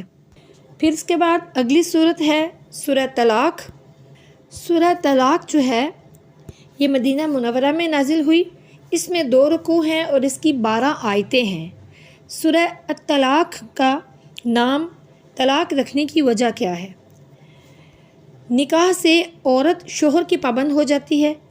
اس پابندی کے اٹھا دینے کو طلاق کہتے ہیں، اور اس صورت میں چونکہ طلاق اور اس کے بعد کے یعنی عدت کے احکام جو ہیں وہ بیان کیے گئے ہیں، اس لیے اس صورت کا نام سورہ طلاق رکھا گیا ہے۔ اس صورت کی ابتدا میں صحیح طریقے سے طلاق دینے کا طریقہ، عدت اور رجوع کے مسائل بیان کیے گئے ہیں کہ اگر عورت کو طلاق دینی ہو تو پاکی کے دنوں میں اسے طلاق دی جائے، عورت شوہر کے گھر میں اپنی عدت پوری کرے، اگر 1 یا 2 طلاقیں دی ہیں تو عدت پوری ہونے سے پہلے بھلائی کے ساتھ عورت سے رجوع کر لیا جائے یا پھر اسے چھوڑ دیا جائے، اور اگر رجوع کیا جائے تو اس رجوع پر 2 مردوں کو گواہ بنا لیا جائے۔ پھر یہ بتایا گیا کہ وہ عورت جسے بچپنے یا بڑھاپے کی وجہ سے حیض نہ آتا ہو تو اس کی عدت 3 مہینے ہے، اور جو عورت حاملہ ہو تو اس کی عدت بچہ پیدا ہونے تک ہے۔ پھر شوہر کو حکم دیا گیا ہے کہ وہ عدت ختم ہونے تک اپنی حیثیت کے مطابق عورت کو رہائش اور خرچ مہیا کرے، اور اگر بچے کو دودھ پلانے کی اجرت دینی پڑے تو وہ اجرت دینا بھی شوہر پر لازم ہے۔ پھر اس صورت کے آخر میں اللہ کے احکام کی مخالفت کرنے والی قوموں پر نازل ہونے والے عذابات جو ہیں ان کا ذکر کر کے شرعی احکام کی مخالفت کرنے سے ڈرایا گیا ہے۔ نبی کریم صلی اللہ علیہ وآلہ وسلم کی تشریف آوری کی حکمت بیان کی گئی، اور اللہ عز و جل کی قدرت اور علم کے بارے میں بیان کیا گیا۔ اب دیکھیے کہ سورہ طلاق جو ہے اس کی آیت نمبر 1 میں طلاق دینے کے کچھ احکامات جو ہیں وہ بیان کیے گئے ہیں۔ وہ احکامات آپ کے ساتھ مختصراً میں شیئر کروں گی کہ اس آیت میں عورتوں کا ذکر کیا گیا ہے۔ عورتوں سے مراد وہ عورتیں ہیں جن سے ان کے شوہروں نے حق زوجیت ادا کیا ہو اور ان کی عدت حیض سے شمار کی جائے۔ اگر انہیں طلاق دینی ہو تو ایسے پاکی کے دنوں میں 1 طلاق دی جن میں ان سے جمع نہ کیا گیا ہو اور عدت گزرنے تک رجوع نہ کرے، اسے طلاق احسن کہتے ہیں۔ پھر اگر انہیں حیض کے دنوں میں طلاق دی یا پاکی کے ایسے دنوں میں طلاق دی جن میں حق زوجیت ادا کیا ہو، اسی طرح پاکی کے ایک زمانے میں 2 یا 3 طلاقیں ایک ساتھ یا الگ الگ دیں، اگرچہ اس زمانے میں حق زوجیت ادا نہ کیا ہو، تو یہ سب صورتیں طلاق بدعت کی ہیں۔ اس کا حکم یہ ہے کہ طلاق بدعت مکروہ ہے مگر واقعہ ہو جاتی ہے، اور ایسی طلاق دینے والا جو ہے وہ گنہگار ہوتا ہے۔ پھر وہ عورتیں جنہیں حیض نہیں آتا، جیسے چھوٹی بچی اور حاملہ عورت یا عائسہ یعنی جسے بڑھاپے کی وجہ سے حیض آنا بند ہو گیا ہو، وہ اس آیت کے حکم میں داخل نہیں ہے۔ پھر وہ عورت جس سے اس کے شوہر نے حق زوجیت ادا نہ کیا ہو اور نہ اسے شوہر کے ساتھ ایسی تنہائی ہوئی ہو جس میں وہ ہم بستری کر سکیں، تو اس پر عدت نہیں ہے۔ باقی وہ عورتیں جنہیں حیض نہیں آتا ان کی عدت حیض سے شمار نہیں ہوگی۔ پھر جس عورت سے حق زوجیت ادا نہیں کیا گیا اسے حیض کے دنوں میں طلاق دینا جائز ہے۔ پھر اس آیت میں مردوں کو حکم دیا گیا ہے کہ طلاق دینے کے بعد عورت کی عدت کو شمار کرتے رہو یہاں تک کہ اسے 3 بار حیض آ جائے۔ یاد رکھیے کہ عدت کا شمار مرد اور عورت دونوں ہی کریں گے، البتہ یہاں پر بطور خاص مردوں کو عدت شمار کرنے کا اس لیے فرمایا گیا ہے کہ عورتوں میں بہت مرتبہ جو ہے وہ غفلت ہو جاتی ہے۔ پھر دیکھیے کہ یہاں پر ایک اور مسئلہ بیان ہوا ہے کہ عدت گزارنے کے متعلق، کہ جب کسی عورت کو طلاق دی جاتی ہے تو وہ عدت کہاں گزارے گی۔ اس معاملے میں کچھ شرعی مسائل ہیں جو آپ کے ساتھ شیئر کروں گی کہ عورت کو عدت شوہر کے گھر پوری کرنی لازم ہے۔ شوہر کو جائز نہیں کہ طلاق یافتہ کو عدت کے ایام میں گھر سے نکالے، اور نہ ان عورتوں کو وہاں سے خود نکلنا جائز ہے، کیونکہ یہ رہائش محض شوہر کا حق نہیں ہے جو اس کی رضامندی سے ساقط ہو جائے گا، بلکہ یہ شریعت کا بھی حق ہے۔ پھر اگر عورت فحش بولے اور گھر والوں کو ایذا دے تو اسے نکالنا جائز ہے، کیونکہ وہ نافرمان عورت کے حکم میں آتی ہے۔ پھر جو عورت طلاق رجعی یا بائن کی عدت میں ہو اس کو گھر سے نکلنا بالکل بھی جائز نہیں، اور جو موت کی عدت میں ہو وہ حاجت پڑے تو دن کے ٹائم نکل سکتی ہے، لیکن اسے شوہر کے گھر ہی میں رات گزارنا ضروری ہے، یعنی کہ کسی مجبوری کی وجہ سے حاجت ہو، ضرورت ہو تو وہ عدت میں دن کے وقت نکل سکتی ہے، رات کو نہیں نکلے گی۔ کون عورت؟ وہ عورت جو کہ شوہر کے مرنے کی عدت میں ہوتی ہے۔ پھر اس کے بعد جو عورت طلاق بائن کی عدت میں ہو اس کے اور شوہر کے درمیان پردہ ضروری ہے، اور زیادہ بہتر یہ ہے کہ کوئی اور عورت ان دونوں کے درمیان حائل ہو۔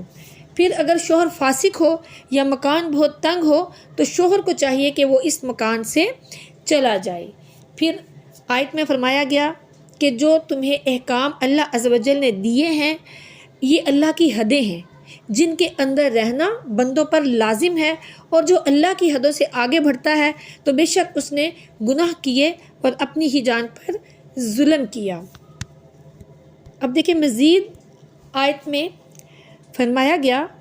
کہ طلاق دینے والے کو ترغیب دی گئی ہے کہ طلاق رجعی یعنی ایک طلاق دے کر چھوڑ دینا ہی بہتر ہے۔ چنانچہ فرمایا گیا کہ اے مخاطب، تمہیں معلوم نہیں کہ ممکن ہے اللہ عز و جل طلاق دینے کے بعد شوہر کے دل میں عورت کی طرف میلان پیدا فرما دے اور اسے اپنے فعل پر ندامت محسوس ہو اور رجوع کرنے کی طرف وہ مائل ہو جائے۔ اس لیے اگر رجعی طلاق دی ہو تو ایسی صورتحال میں رجوع کرنا آسان ہوگا، یا 3 سے کم طلاق بائن دی ہوں تو خالی نکاح سے رجوع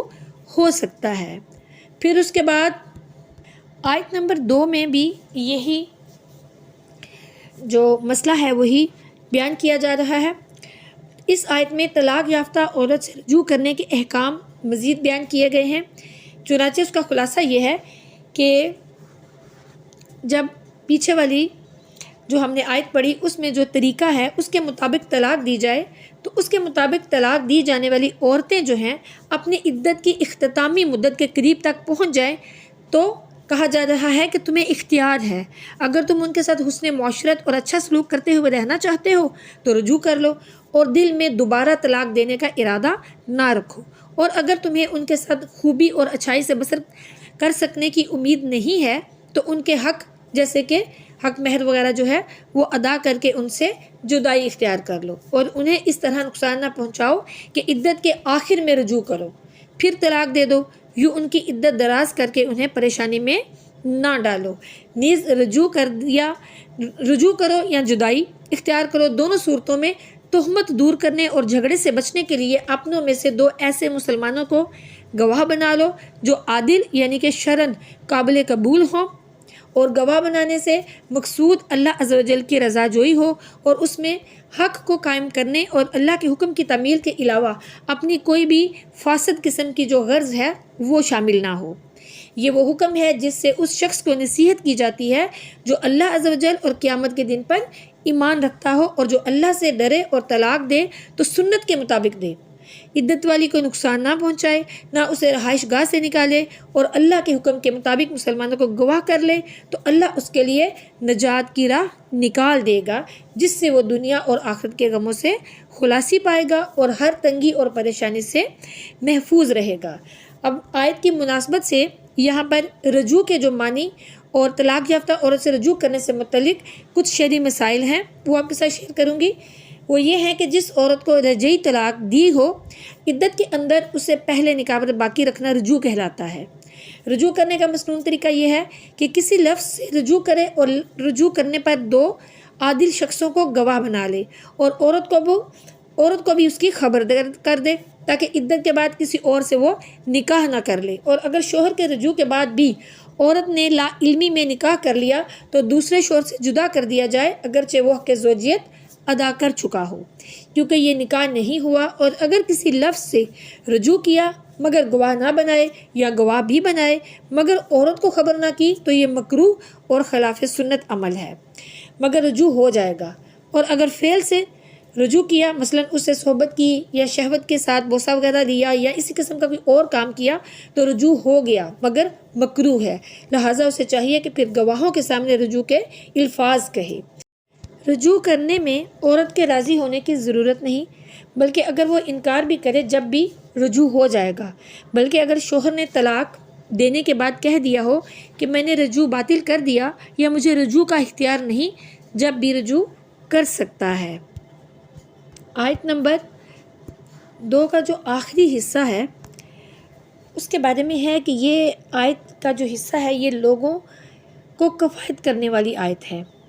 اس کے بارے میں حضرت ابو ذر رضی اللہ تعالیٰ عنہ سے روایت ہے کہ نبی کریم صلی اللہ علیہ وآلہ وسلم نے ارشاد فرمایا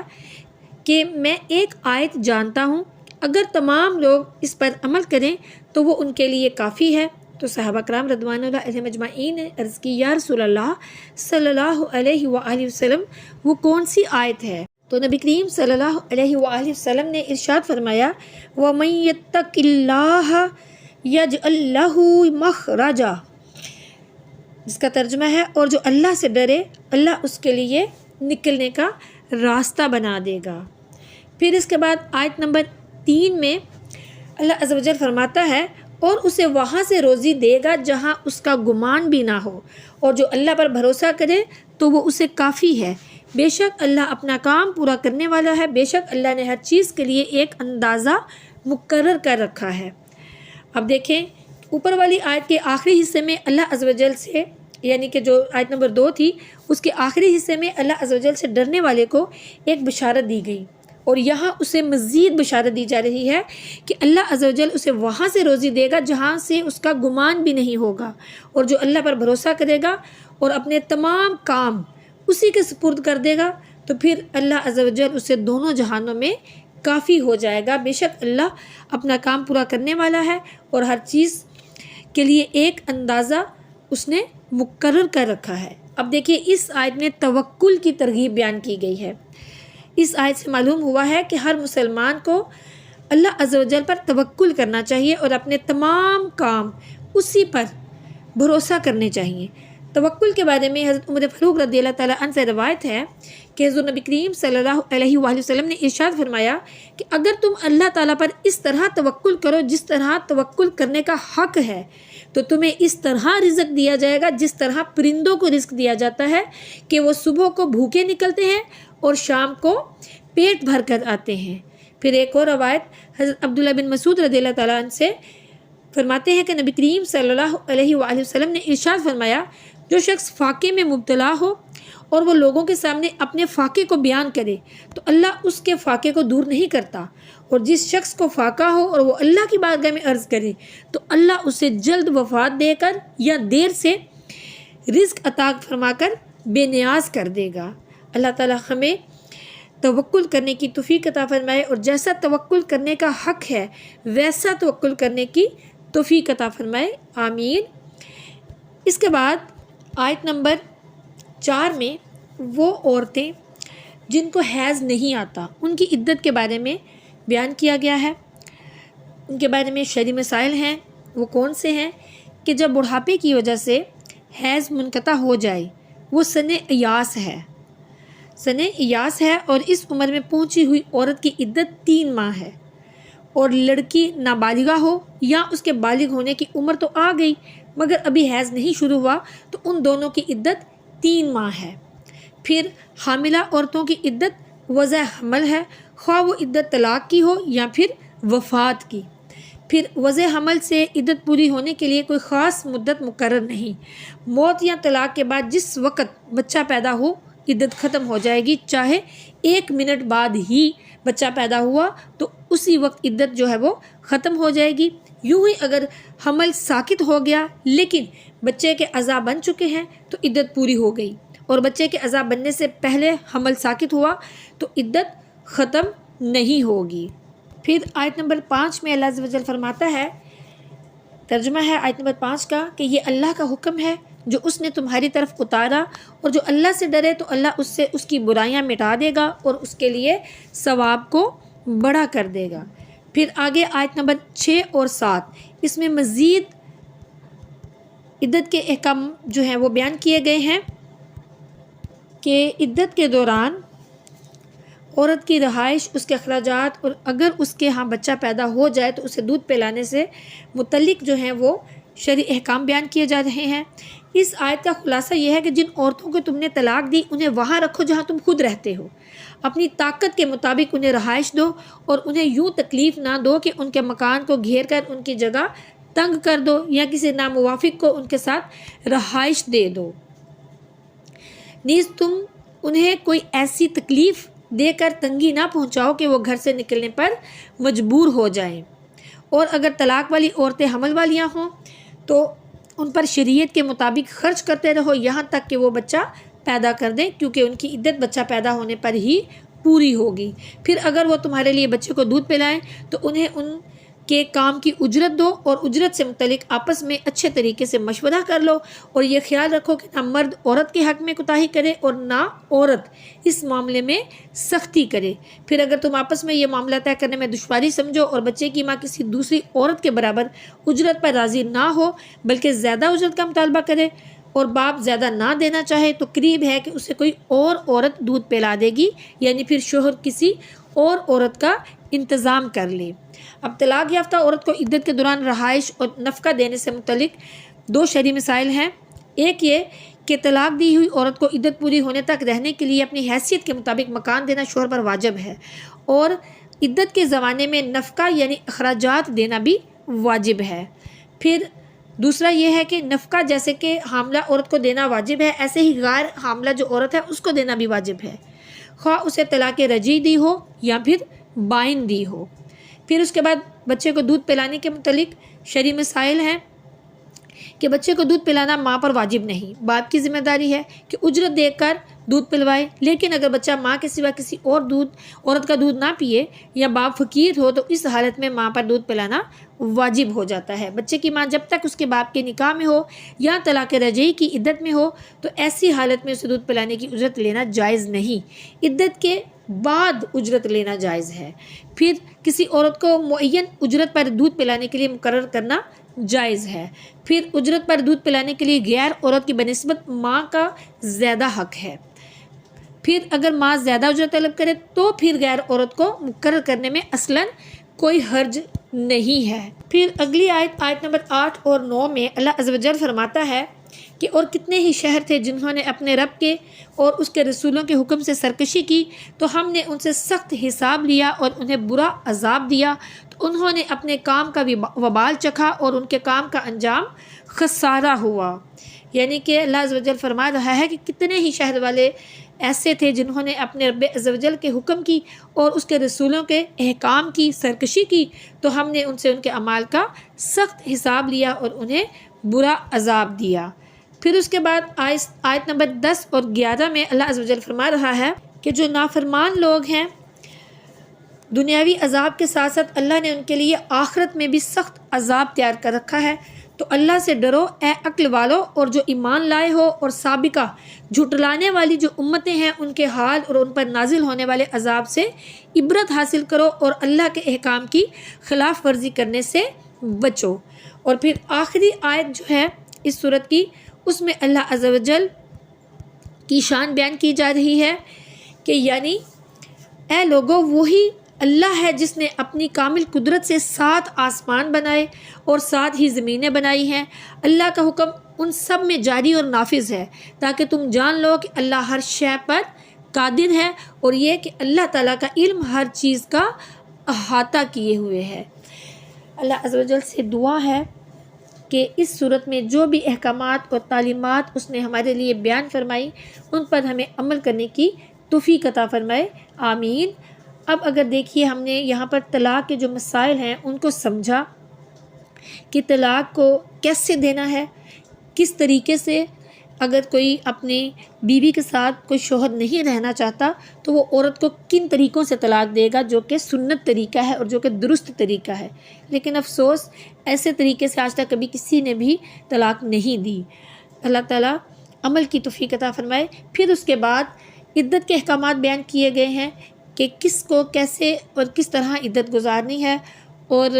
شوہر کے گھر میں رہ کے گزارنی ہے، اور آج تک یہ بھی کبھی نہیں دیکھا گیا کہ شوہر نے کبھی اپنی بیوی کو طلاق دی ہو اور عدت تک اس نے اس کا خرچہ اٹھایا ہو۔ یہ ہمارے معاشرے کا المیہ ہے کہ ہمارے معاشرہ جو ہے کہنے کو تو اسلامی معاشرہ ہے لیکن اسلام کی تعلیمات کا جو نفاذ ہے وہ بالکل بھی نہیں ہے۔ اللہ تعالیٰ ہمیں اسلام کی تعلیمات پر عمل کرنے کی توفیق عطا فرمائے، آمین۔ پھر اس کے بعد 28ویں پارے کی آخری صورت سورہ تحریم کا آغاز ہوتا ہے۔ سورہ تحریم مدینہ منورہ میں نازل ہوئی، اس میں 2 رکوع ہیں اور اس کی 12 آیتیں ہیں۔ سورہ التحریم کا نام تحریم رکھنے کی وجہ کیا ہے؟ تحریم کے معنی ہے کسی چیز کو حرام ٹھہرانا، اور اس سورت کا یہ نام اس کی پہلی آیت کے کلمہ لما تحرم سے ماخوذ ہے، اس لیے اس سورت کا نام سورہ تحریم ہے۔ سورہ تحریم کے مضامین میں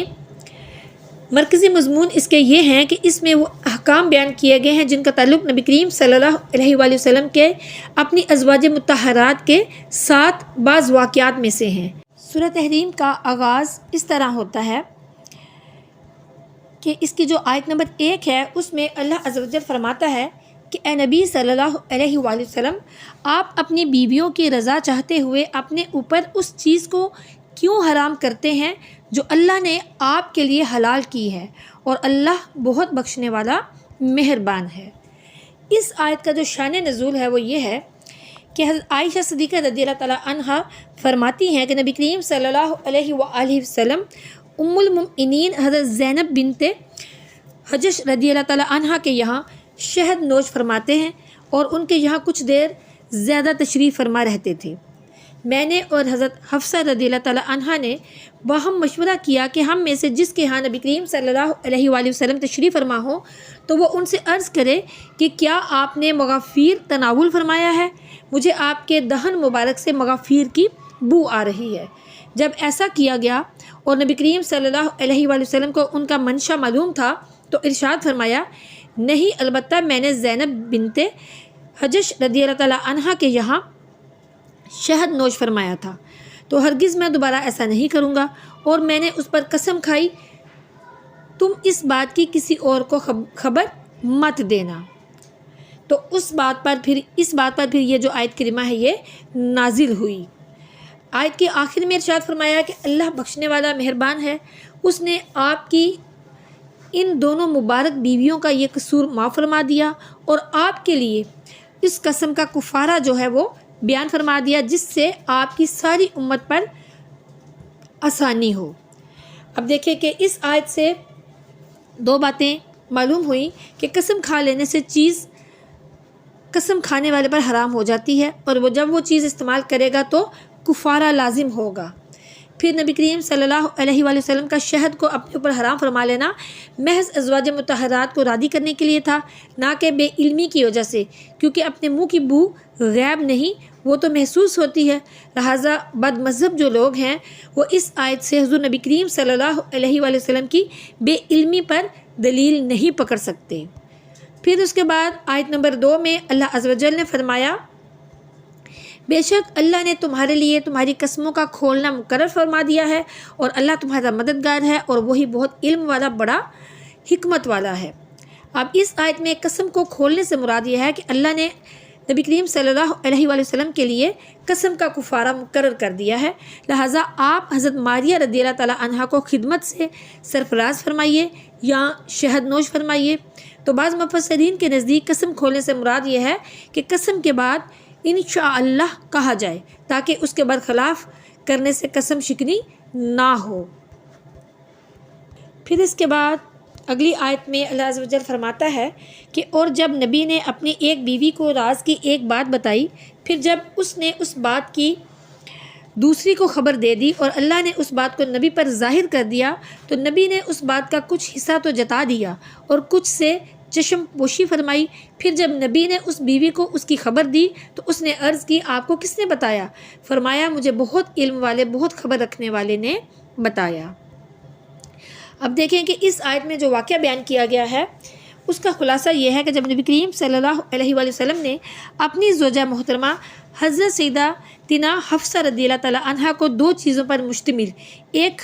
راز کی بات بتائی اور اس کے ساتھ یہ بھی فرما دیا کہ یہ بات کسی کے سامنے ظاہر نہ کرنا، پھر جب حضرت حفصہ رضی اللہ تعالیٰ عنہا نے حضرت عائشہ صدیقہ رضی اللہ تعالیٰ عنہا کو اس بات کی خبر دے دی اور اللہ نے ان کے عمل کو حضرت جبریل علیہ السلام کی زبان سے اپنے پیارے نبی صلی اللہ علیہ وآلہ وسلم پر ظاہر کر دیا، تو آپ صلی اللہ علیہ وآلہ وسلم نے حضرت حفصہ رضی اللہ تعالیٰ عنہا کے سامنے ان میں سے ایک چیز کا ذکر فرمایا کہ تم نے یہ بات ظاہر کر دی اور دوسری چیز کا ذکر نہ فرمایا۔ یہ شان کریمی تھی کہ گرفت فرمانے میں ایک بات سے چشم پوشی فرمائی۔ پھر جب نبی کریم صلی اللہ علیہ وسلم نے حضرت حفصہ رضی اللہ تعالیٰ عنہا کو اس کی خبر دی تو انہوں نے عرض کی، آپ کو کس نے بتایا؟ تو نبی کریم صلی اللہ علیہ وسلم نے فرمایا کہ مجھے علم والے اور خبردار اللہ عز و جل نے بتایا ہے، جس سے کہ کچھ بھی چھپا ہوا نہیں ہے۔ پھر اس کے بعد اگلی آیت میں اللہ عز و جل نے فرمایا کہ یعنی یہ وہی جو واقعہ ہے وہی چل رہا ہے۔ اللہ تعالیٰ فرما رہا ہے کہ اگر تم دونوں اللہ کی بارگاہ میں توبہ کرو کیونکہ تمہارے دل ضرور کچھ ہٹ گئے ہیں۔ اب اس آیت میں حضرت عائشہ صدیقہ رضی اللہ تعالیٰ عنہا اور حضرت حفصہ رضی اللہ تعالیٰ عنہا کو مخاطب کر کے فرمایا کہ اے میرے پیارے محبوب صلی اللہ علیہ وآلہ وسلم کی دونوں بیویوں، اللہ کی طرف رجوع کرنا تم پر واجب ہے کیونکہ تمہارے دل ضرور حق سے کچھ ہٹ گئے ہیں کہ تمہیں حضرت ماریہ رضی اللہ تعالیٰ عنہا کو نبی علیہ السلام کے اپنے اوپر حرام کر لینے کی بات پسند آئی جو کہ نبی کریم صلی اللہ علیہ وآلہ وسلم پر بھاری ہے، اور اگر نبی کریم صلی اللہ علیہ وآلہ وسلم کے مقابلے میں تم ایک دوسرے کی مدد کرو اور باہم مل کر ایسا طریقہ اختیار کرو جو نبی کریم صلی اللہ علیہ وآلہ وسلم کو ناگوار ہو تو سن لو، بے شک اللہ ان کا مددگار ہے۔ حضرت جبریل علیہ السلام نیک ایمان والے اور ان کی مدد کے بعد فرشتے بھی مددگار ہیں۔ آپ دیکھیے کہ اس آیت سے ہمیں یہ معلوم ہوا کہ حضرت جبریل علیہ السلام اور نیک مسلمانوں کو مولا یعنی کہ مددگار فرمایا گیا ہے اور فرشتوں کو ظہیر یعنی معاون قرار دیا گیا ہے، تو اس سے معلوم ہوا کہ اللہ کے بندے مددگار ہیں۔ یاد رکھیے کہ جہاں غیر اللہ کی مدد کی نفی کی گئی ہے وہاں حقیقی مدد مراد ہے، لہٰذا آیات میں تعارض نہیں۔ پھر اس کے بعد ازواج مطہرات کو تنبیہ کرتے ہوئے اللہ عز و جل نے فرمایا کہ اگر نبی نے تمہیں طلاق دے دی تو عنقریب ان کا رب ان کو تمہارے بدلے میں تم سے بہتر بیویاں دے دے گا جو فرما بردار، ایماندار، اطاعت گزار، توبہ کرنے والیاں، عبادت گزار، روزے دار اور کنواریاں ہوں گی۔ ظاہر ہے کہ اس کی نوبت نہیں آئی، تو اس کے معنی یہ ہیں کہ ازواج مطہرات طیبات امہات المؤمنین رضی اللہ عنہن نے اللہ کے رسول کو دل و جان سے راضی رکھا۔ حضرت انس رضی اللہ تعالیٰ عنہ سے مروی ہے کہ نبی کریم صلی اللہ علیہ وآلہ وسلم نے جب اس سورت کی یہ آیت کریمہ تلاوت فرمائی، یعنی کہ وَقُودُهَا النَّاسُ وَالْحِجَارَةُ کہ جس کے ایندھن آدمی اور پتھر ہیں، پھر فرمایا جہنم کی آگ 1000 برس جلائی گئی تو وہ سرخ ہو گئی، پھر 1000 تک دہکائی گئی تو سفید ہو گئی، پھر 1000 سال تک بھڑکائی گئی تو سیاہ ہو گئی، اور اب وہ سیاہ اور تاریک ہے۔ اتنا سننا تھا کہ ایک حبشی جو وہاں موجود تھا زاروں کے تار رونے لگا۔ حضور نبی کریم صلی اللہ علیہ وآلہ وسلم نے پوچھا یہ کس کے رونے کی آواز آ رہی ہے؟ عرض کیا گیا یا رسول اللہ صلی اللہ علیہ وآلہ وسلم حبشہ کا رہنے والا ایک شخص آہ و بکا کر رہا ہے۔ نبی کریم صلی اللہ علیہ وآلہ وسلم نے اس کے رونے کو پسند فرمایا۔ اتنے میں حضرت جبریل امین بارگاہ رسالت میں حاضر ہو گئے کہ یا رسول اللہ صلی اللہ علیہ وآلہ وسلم، اللہ رب العزت فرماتا ہے، مجھے اپنی عزت اور جلال کی قسم، میرا جو بندہ دنیا میں میرے خوف سے روئے گا میں ضرور اسے جنت میں زیادہ ہنساؤں گا۔ پھر اگلی آیات میں اللہ عز و جل نے کامیابی کو ایمان اور عمل سے مشروط رکھا اور ازواج مطہرات اور اہل ایمان کو سیدنا نوح اور سیدنا لوط علیہ السلام کی بیویوں کا حوالہ دیا کہ وہ نبیوں کی رفاقت میں رہ کر بھی اپنی بد عملی کی وجہ سے ناکام ہو گئیں، اور ان کے مقابل فرعون کی بیوی حضرت آسیہ رضی اللہ تعالیٰ عنہا کامیاب اور کامران رہیں، اس لیے کہ انہوں نے اپنے ایمان کے تحفظ اور بقا کے لیے جام شہادت نوش فرما لیا۔ اسی طرح سیدتنا مریم رضی اللہ تعالیٰ عنہا بھی کامیاب رہیں کہ جنہوں نے اللہ کی بندگی کو اختیار کیا اور اپنے کردار کو ہر طرح کی آلودگی سے بچایا۔ اس مثال سے یہ تعلیم دی گئی ہے کہ اسلام میں رشتہ داریاں اور حسب نسب نہیں، ایمان اور عمل کام دیتا ہے۔ یعنی اگر انسان خود مومن اور صالحہ نہ ہو تو اسے کسی مومن کی قرابت اور حسب و نسب سے کچھ فائدہ نہیں مل سکتا۔ اللہ عز و جل سے دعا ہے کہ وہ ہمیں ایمان اور عمل میں پختگی اور دوام عطا فرمائے۔ یہاں پر 28ویں پارے کا اختتام ہوتا ہے۔ اللہ عز و جل اس مکمل پارے میں جو احکامات اور تعلیمات اس نے ہمارے لیے بیان فرمائی ان سب پر ہمیں عمل کرنے کی توفیق عطا فرمائے، صادقین صالحین کے دامن سے وابستہ رکھے، ہدایت دے، ایمان اور ہدایت پر استقامت عطا فرمائے،